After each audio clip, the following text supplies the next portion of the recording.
ইব্রাহিম আলাইহিস সালামের জন্ম হয়েছিল এক প্রতিকূল অবস্থার মধ্য দিয়ে। ইব্রাহিম আলাইহিস সালাম যখন পারিবারিকভাবে, সামাজিকভাবে এবং রাষ্ট্রীয়ভাবে দ্বীনের দাওয়াত দিলেন, ইসলামের দাওয়াত দিলেন, তখন গোটা দুনিয়ার মধ্যে কোনো মানুষ ইব্রাহিম আলাইহিস সালামের সেই দাওয়াত গ্রহণ করলেন না। এমনকি ইব্রাহিম আলাইহিস সালামের বাবাও গ্রহণ করলেন না। ইব্রাহিম আলাইহিস সালাম যখন নমরুদের সামনে গেলেন, তখন নমরুদ বললেন,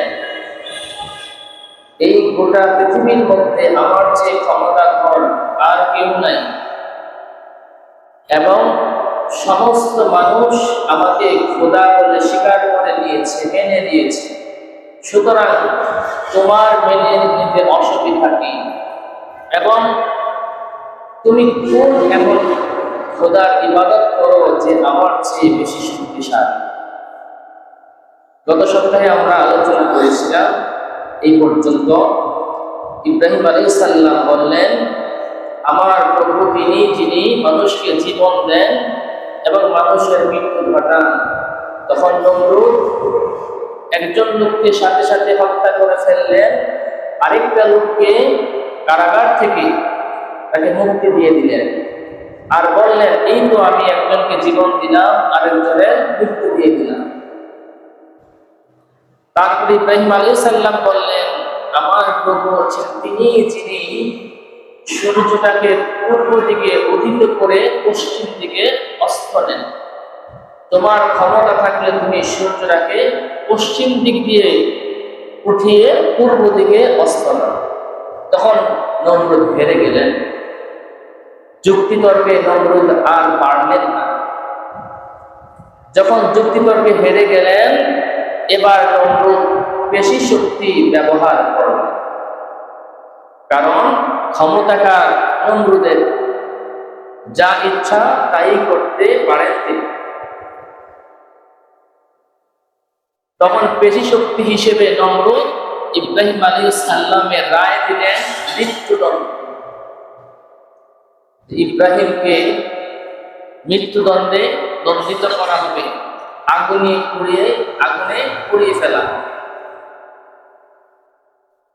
তো ইব্রাহিম আলাইহিস সালাম তখন ছিলেন একা।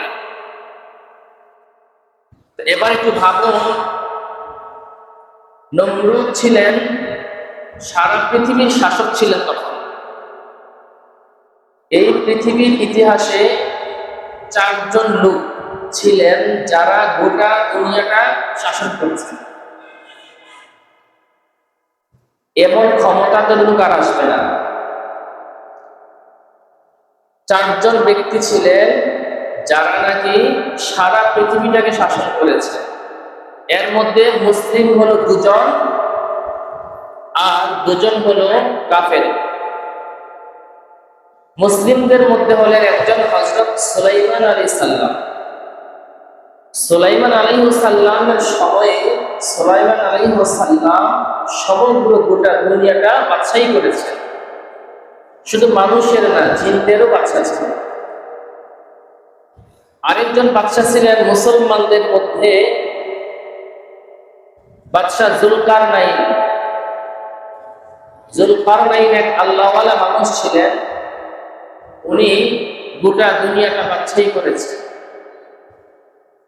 কাফেরদের মধ্যে যে 2 জন ছিলেন, একজন হলেন নমরুদ, আরেকজন হলো বখতে নসর। এই 2 জন ব্যক্তি গোটা দুনিয়া শাসন করেছে।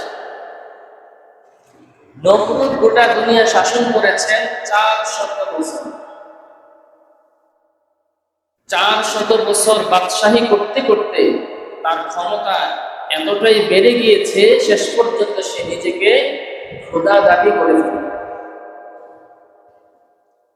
তাহলে চিন্তা করেন, নমরুদ তো আল্লাহকে অস্বীকার করেছে সারা দুনিয়ার বাদশাহী পেয়ে, এবং এমন বাদশাহী পেয়েছিলেন তিনি রাজত্ব করেছেন 400 বছর। আমাদের গোটা জিন্দগিটাই হলো 50 থেকে 60 বছর। এই 50 থেকে 60 বছরের জিন্দগির মধ্যেই আমাদের জন্ম থেকে মৃত্যু পর্যন্ত আমাদের জীবনটাই শেষ। এর মধ্যে আমাদের ব্যবসা বাণিজ্য, চাকরি বাকরি, বিয়ে শাদী, রাজনীতি, যত কিছু আছে এই 50 থেকে 60-এর মধ্যেই। তাহলে আমাদের সময়টা একেবারে অল্প। এত অল্প সময় পেয়েও আমরা আল্লাহকে ভুলে যাই। নমরুদ তো ভুলে গিয়েছিল তার 400 বছর সে রাজত্ব করছে, এমনকি সারা গোটা দুনিয়ার বাদশা ছিল। তার মধ্যে দাম্ভিকতা আসাটাই স্বাভাবিক ছিল। কিন্তু আমি আর আপনি কে? বাংলাদেশেরই কয়জনে চিনি। আর আমি আর আপনি গোটা বাংলাদেশের মধ্যেই নগণ্য মানুষ। এত নগণ্য, হায়াত কম, ক্ষমতাও নাই, সবকিছুতে দুর্বল। আমরা কি দিয়ে, কোন যুক্তিতে আল্লাহ নাফরমানি করি বলেন? আল্লাহ নাফরমানি করার তো একটা যুক্তি থাকবে। যেমন নমরুদ যুক্তি দেখাইছেন যে আমি খোদা, এই জন্য আমি চাইলে একটা মানুষকে হত্যা করতে পারি, চাইলে একটা ফাঁসির আসামিকে আমি মাফ করে দিতে পারি, ক্ষমতা আছে, এই জন্য আমি কি খোদা, আমি আল্লাহকে মানি না। আমি আর আপনি কোন যুক্তিতে মানি না বলেন? হত্যাটা দূরের কথা, একটা মানুষের থাপ্পড় দিয়ে তো দাঁড়িয়ে থাকতে পারবেন না। আমরা একেবারেই দুর্বল, হায়াত কম, ক্ষমতাও নাই, কোনো কিছুই নাই, একেবারেই দুর্বল। তারপরেও আমরা কি করি? আল্লাহ নাফরমানি প্রতিনিয়তই করতে থাকি। একটু ভাবা দরকার, সে নমরুদ, এত ক্ষমতাধর নমরুদকেও আল্লাহ তাআলা ধ্বংস করে দিয়েছে। আল্লাহর কাছে এগুলা কিছুই না। আমি আর আপনি কে? আমি আর আপনি আল্লাহর গোলামি করলে আল্লাহর কোনো যায় আসে না, না করলেও যায় আসে না। গোলামি করলে, এত বড় ক্ষমতাধর আল্লাহর আপনি গোলাম, এর চেয়ে সৌভাগ্য আর কি হতে পারে? বেয়ারে হাজিরিন, নমরুদ যখন কোনোভাবেই পেরে উঠল না, শেষ পর্যন্ত নমরুদ বেশি শক্তি ব্যবহার করলেন। তখন সমবেত হলো, মিটিং ডাকালো, ইব্রাহিমের ব্যাপারে কি ব্যবস্থা গ্রহণ করা যায়। যখন গোটা মানুষ একত্রিত হয়ে গেল, ইব্রাহিম আলাইহিস সালাম ব্যতীত আর কোন মানুষ ইব্রাহিমের পক্ষে নাই। গোটা দুনিয়ার মধ্যে এত ক্ষমতাধর বাদশা নমরুদের সামনে ইব্রাহিম একাই লড়ে গেলেন। বাবাও পাশে নাই, মাও পাশে নাই, সমাজের কোন মানুষ পাশে নাই। তারপরে ইব্রাহিম আলাইহিস সালাম একটু ভীতু হলেন না, একটু পিছু হটলেন না। যা শাস্তি হবে হোক, আমি আমার রবের সন্তুষ্টি অর্জনের জন্য, আমি আমার রবের তাওহীদের দাওয়াত দেওয়ার জন্য আমি এসেছি। আমার রব যদি আমার পাশে থাকে, গোটা দুনিয়াও যদি আমার বিপক্ষে চলে যায়, আমার কোনো যায় আসে না।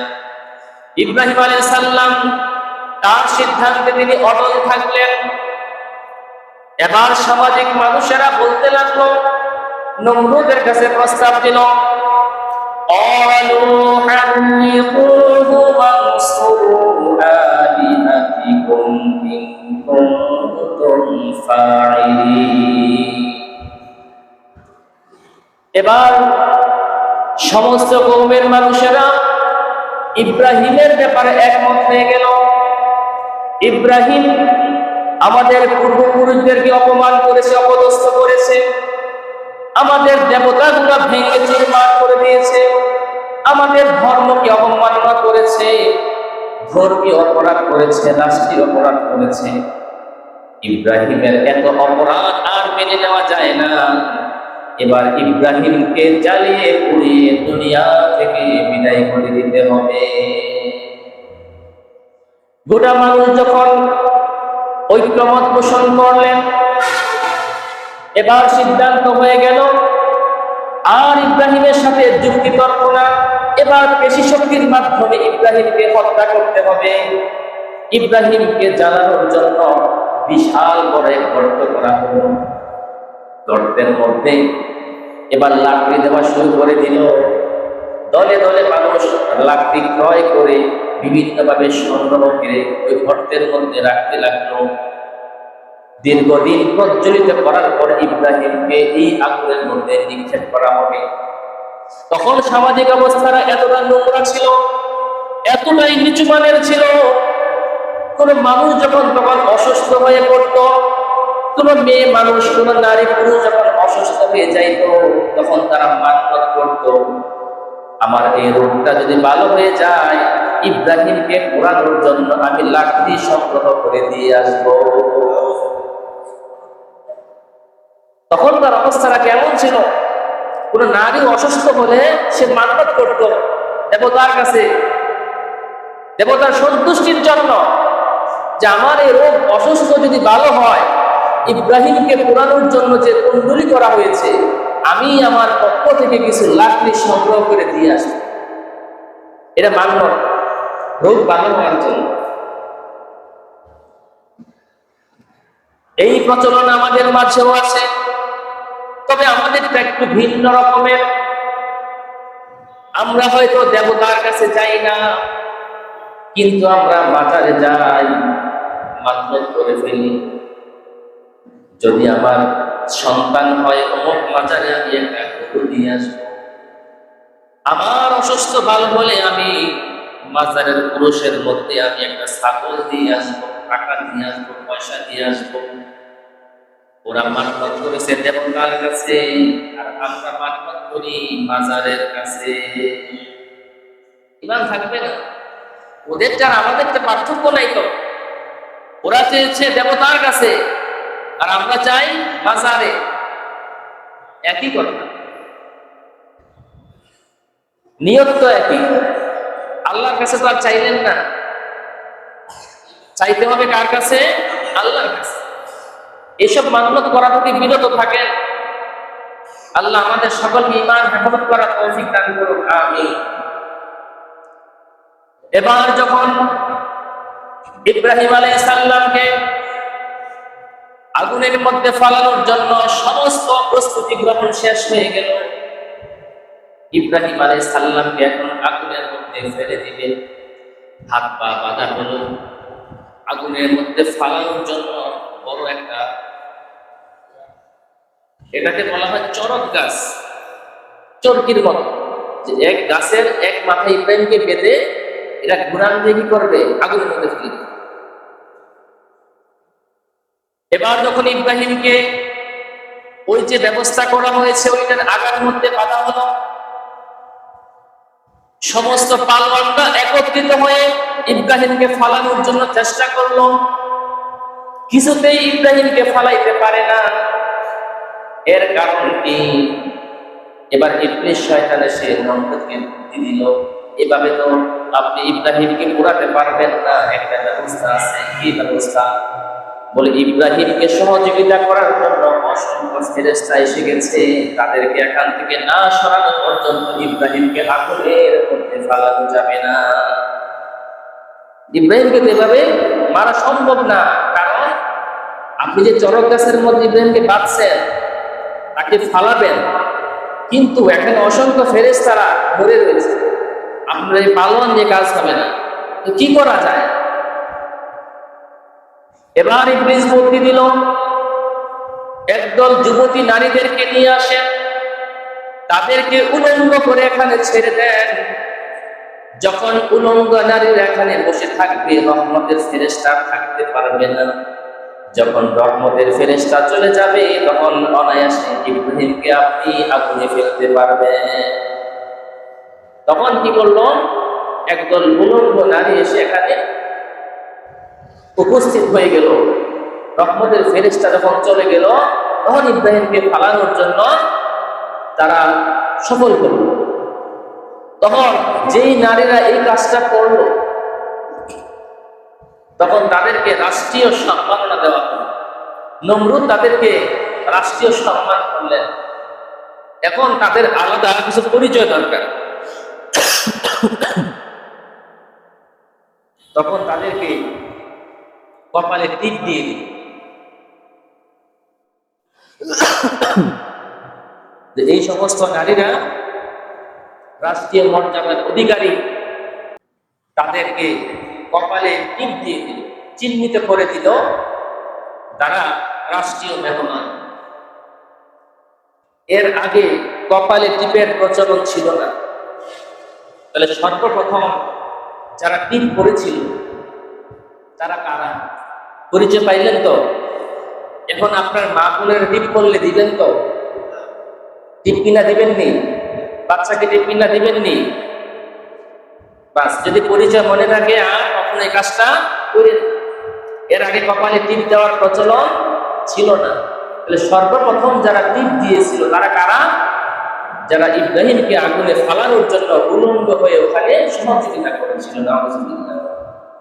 তাহলে বাচ্চাদেরকে সব করেও টিপ দিবেন না, এটা হারাম। কপালে টিপ দেওয়াটা কি হারাম? কপালটা একমাত্র আল্লাহকে সিজদা দেওয়ার জন্য, এখানে আর কোনো কিছু ব্যবহার করা যাবে না। এখনো দেখবেন ইদানিং কালে রাষ্ট্রীয় কিছু মেহমান আছে, তারা চুল কেটেছে যে কপালে বড় একটা তিলক দিয়ে টকশন করে দেখবেন। তারা কি রাষ্ট্রীয় মেহমান? ওই নমরুদের সময় কি ছিল? রাষ্ট্রীয় মেহমান ছিল। ইতিহাস যখন আপনি তালাশ করবেন সবকিছু আপনার সামনে স্পষ্ট হয়ে যাবে, অনেক কিছু আপনি বুঝতে পারবেন।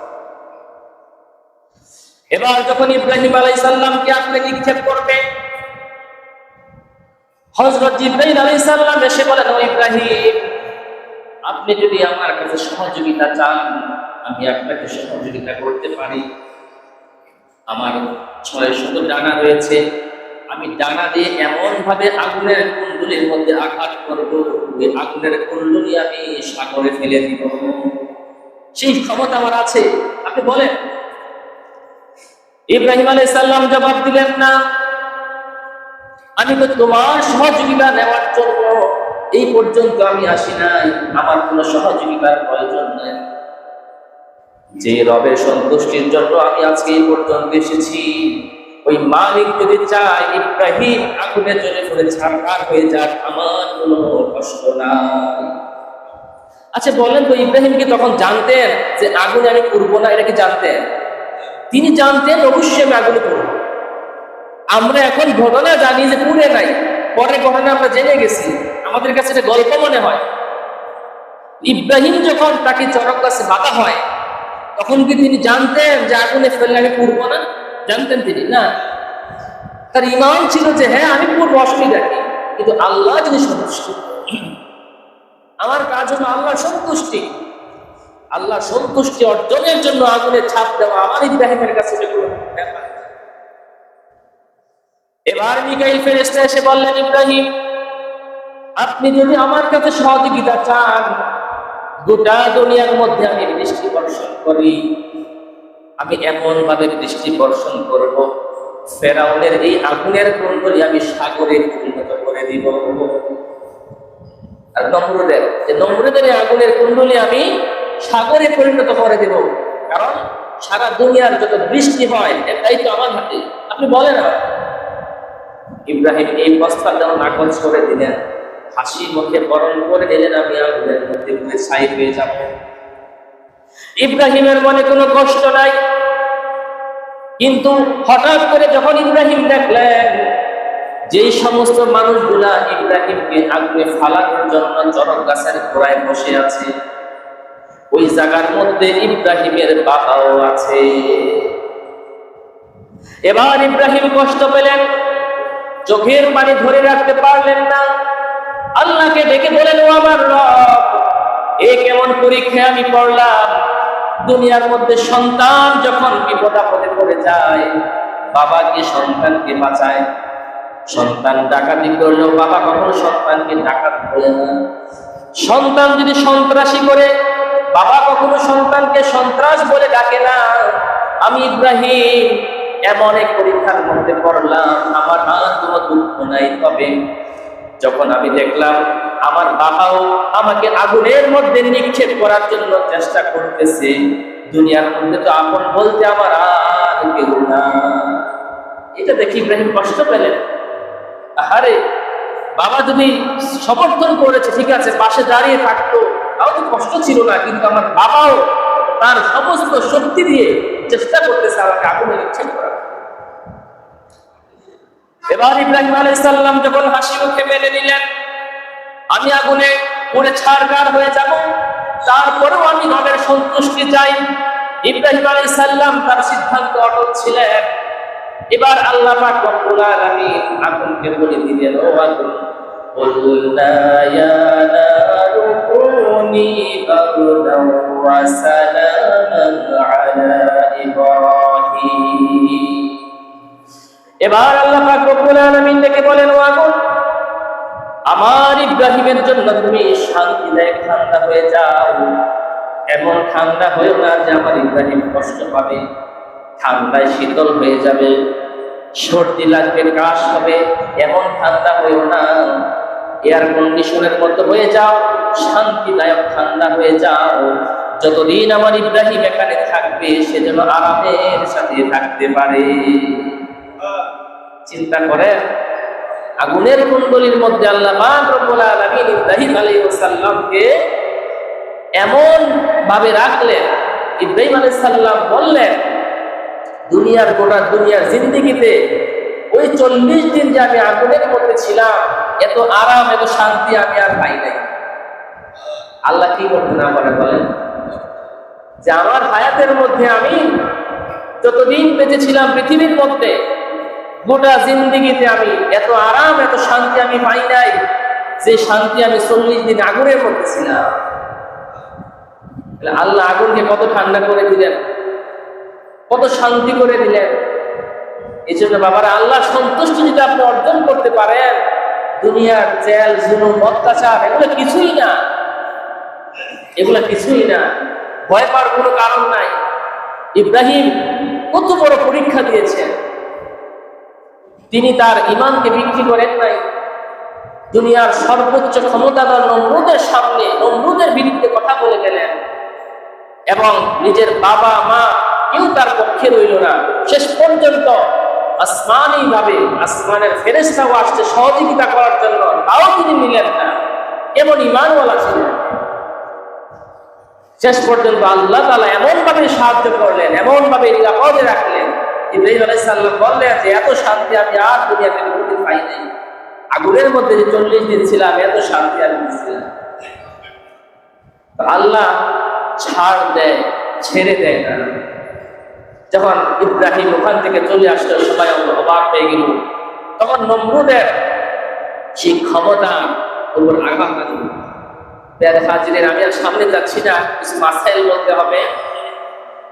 তবে নমরুদের ক্ষমতা শেষ হয়ে গেল।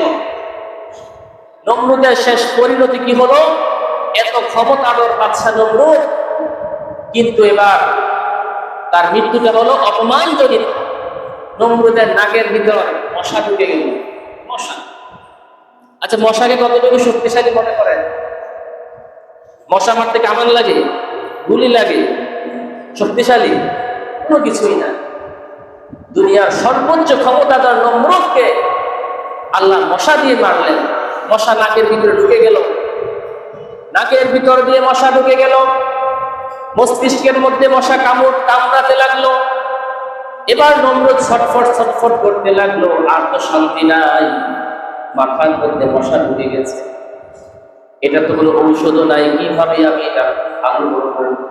এবার নিজের মাথা নিজে থামড়াইতে থাকলো। যত জোরে বাড়ি দেয় অতই ভালো লাগে। বাড়ি আসতে হলে কি ব্যথা, শান্তি লাগে না। নিজে কতক্ষণ মারতে মারতে এক পর্যায়ে ক্লান্ত হয়ে গেল। আশেপাশে লোকদেরকে বললো যে আমাকে একটু সহযোগিতা করো। কি সহযোগিতা? আমাকে একটু পিটাও। সারা জীবন তো তোমাদেরকে পিটাইলাম, এবার তোমাদের সুযোগ, আমাকে একটু কি করো, পিটাও।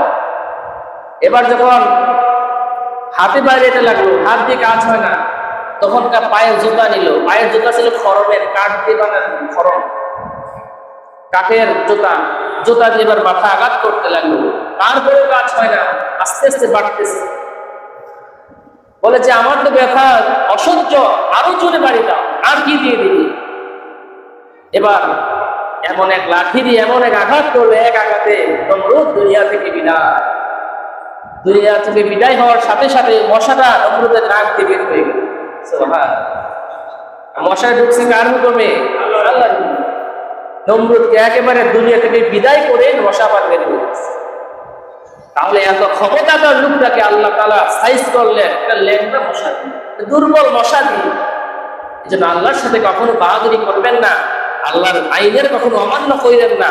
কারণ নমরুদ, ফেরাউন তাদের মতো অপমানিত ভাবে দুনিয়া থেকে বিদায় করতে হবে।